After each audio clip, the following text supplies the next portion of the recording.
Hi friends, Zimbabwe versus India second T20 match. Zimbabwe toss గెలిచి మొదటగా bowling ఎంచుకున్నారు. Indian team batters Vaibhav Suryavanshi చిన్న క్యామెనాక్ ఆడాడు. 20 పరుగులు చేశాడు. 9 బంతుల్లో షార్ట్ లెంత్ డెలివరీకి డిస్మిస్ అయ్యాడు. రిచర్డ్ నగార్వా బౌలింగ్లో.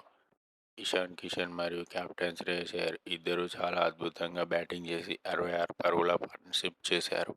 శ్రేయస్ అయ్యర్ వచ్చేసి 25 పరుగులే చేశాడు. కొంచెం స్లోగా ఆడాడు. అండ్ అలాగే షార్ట్ లెంత్ డెలివరీకి అవుట్ అయిపోయాడు బ్రెయిన్ బెన్నెట్ బౌలింగ్లో. అండ్ అలాగే ఇషాన్ కిషన్ మరియు తిలక్ వర్మ వీరిద్దరూ చాలా మంచి పార్ట్నర్షిప్ సాధించారు. 94 పరుగుల పార్ట్నర్షిప్ చేశారు. చాలా మంచి బ్యాటింగ్ ప్రదర్శన చూపించారు. ఇషాన్ కిషన్ చాలా అద్భుతంగా బ్యాటింగ్ చేశాడు. ఈరోజు 81 పరుగులు సాధించాడు. అండ్ అలాగే తన 12th 50 in T20 international cricket. And అలాగే చాలా మంచి పుల్ షాట్స్ కూడా ఆడాడు. అండ్ అలాగే స్పిన్నర్స్ని బ్యాక్ ఫుట్లో వెయిట్ మొత్తం ట్రాన్స్ఫర్ చేసి చాలా అద్భుతంగా లేట్ కట్స్ ఆడాడు. అండ్ అలాగే మంచి డ్రైవ్స్ కూడా ఆడాడు. అండ్ అలాగే మంచి ఫ్లిక్ షాట్స్ కూడా చాలా ఎక్సలెంట్ బ్యాటింగ్ చేశాడు ఇషాన్ కిషన్. వైస్ కెప్టెన్ తిలక్ వర్మ చాలా మంచి బ్యాటింగ్ ప్రదర్శన చూపించి 60 పరుగులు సాధించాడు. అండ్ అలాగే తన 9th 50 in T20 international cricket. And అలాగే మంచి స్వీప్ షాట్స్ కూడా ఆడాడు. అండ్ అలాగే మంచి స్కూప్ షాట్స్ కూడా ఆడాడు. అండ్ అలాగే మంచి లేట్ కట్స్ కూడా ఆడాడు. అండ్ అలాగే ఫాస్ట్ బౌలర్స్ని ఫ్రంట్ లెగ్ క్లియర్ చేసి లాఫ్టర్ డ్రైవ్స్ కూడా ఆడాడు. చాలా అద్భుతంగా బ్యాటింగ్ చేశాడు తిలక్ వర్మ. అండ్ అలాగే టీమిండియా స్కోర్ వచ్చేసి 219 ఫర్ 5 ఇన్ 20 ఓవర్స్. అండ్ అలాగే most 200 plus totals in a calendar year 2026 and 2024 by India 9 200 plus totals. Zimbabwe bowling Blessing Muzarabani చాలా అద్భుతంగా బౌలింగ్ చేశాడు ఈరోజు కూడా. అండ్ అలాగే కేవలం 36 పరుగులు మాత్రమే ఇచ్చాడు, ఒక వికెట్ తీసి. అండ్ అలాగే న్యూమ్యాన్ నైమూరి కూడా చాలా మంచి బౌలింగ్ ప్రదర్శన చూపించాడు. కేవలం 25 పరుగులు మాత్రమే ఇచ్చాడు, ఒక వికెట్ తీసి 3 ఓవర్లలో. జింబాబ్వే టీం మ్యాచ్ గెలవాలంటే 220 పరుగులు కొట్టాలి 20 ఓవర్లలో.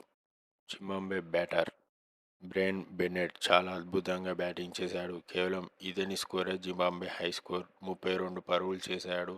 అండ్ అలాగే తన వికెట్ తీసింది ఎస్ ఠాగూర్. రివర్స్ స్కూప్ ఆడదామని ట్రై చేస్తాడు కానీ మంచి క్యాచ్ పడతాడు ఇషాన్ కిషన్. అండ్ అలాగే జింబాబ్వే తరపున మూడవ ప్లేయర్గా బ్రెయిన్ బన్నెట్ 2000 పరుగులు చేసిన వ్యక్తిగా టీ20ఐలో ఉన్నాడు. రయాన్ బర్ల్ 20 పరుగులు మాత్రమే చేశాడు ఈరోజు, అంత మంచిగా రాణించలేదు. అండ్ అలాగే తన వికెట్ తీసింది తిలక్ వర్మ. అండ్ అలాగే చాలా అద్భుతంగా క్యాచ్ పట్టాడు డైవింగ్ క్యాచ్ రింకు సింగ్. తడివంశే మరుమణి కేవలం 24 పరుగులు మాత్రమే చేశాడు ఈరోజు. అండ్ అలాగే తనని డిస్మిస్ చేసింది ఎస్ ఠాగూర్. మంచి of cutter slower length delivery చేశాడు, బౌల్డ్ అవుట్ చేశాడు. అండ్ అలాగే బ్రాడ్ ఈవెన్స్ 19 పరుగులు మాత్రమే చేశాడు ఈరోజు. అండ్ అలాగే అతన్ని డిస్మిస్ చేసింది అభిషేక్ శర్మ. వేగంగా వేశాడు బంతి, అది నేరుగా వెళ్ళి లెగ్ స్టంప్స్కి తాకింది, బౌల్డ్ అవుట్ అయిపోయాడు Brad ఈవెన్స్.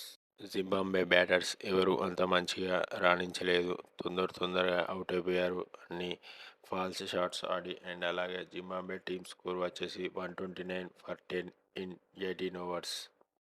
Indian team bowling Abhishek Sharma బ్యాటింగ్లో రాణించలేదు కానీ ఈ మ్యాచ్లో అద్భుతంగా బౌలింగ్ చేశాడు. 3 వికెట్లు తీశాడు, కేవలం 17 పరుగులు మాత్రమే ఇచ్చాడు. చాలా మంచి బౌలింగ్ ప్రదర్శన చూపించాడు అభిషేక్ శర్మ. అండ్ అలాగే డెబ్యూ బౌలర్ ఎస్ ఠాగూర్ చాలా మంచిగా బౌలింగ్ చేసి కేవలం 30 పరుగులు ఇచ్చాడు. అండ్ అలాగే 2 వికెట్లు తీశాడు, కీలకమైన వికెట్లు. ప్రిన్స్ యాదవ్ చాలా అద్భుతంగా బౌలింగ్ చేశాడు, కేవలం 10 పరుగులు మాత్రమే ఇచ్చాడు. అండ్ అలాగే 2 వికెట్లు తీశాడు, crucial wickets. Prince Yadav injury అయిపోయాడు హ్యామ్స్ట్రింగ్ కారణంగా. తొందరగా రికవరీ అవ్వాలని నేను కోరుకుంటున్నా. చాలా అద్భుతంగా బౌలింగ్ చేశాడు ఇంగ్లాండ్లో. అండ్ అలాగే జింబాబ్వే తోటి కూడా చాలా మంచి బౌలింగ్ ప్రదర్శన చూపించి క్రూషియల్ వికెట్స్ కూడా తీసుకున్నాడు ప్రిన్స్ యాదవ్. టీమిండియా జింబాబ్వే టీంపై 90 పరుగుల తేడాతో మ్యాచ్ గెలిచింది.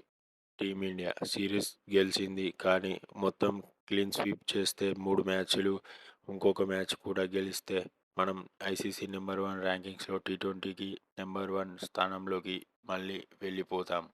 ప్లేయర్ ఆఫ్ ద మ్యాచ్ వచ్చేసి ఇషాన్ కిషన్.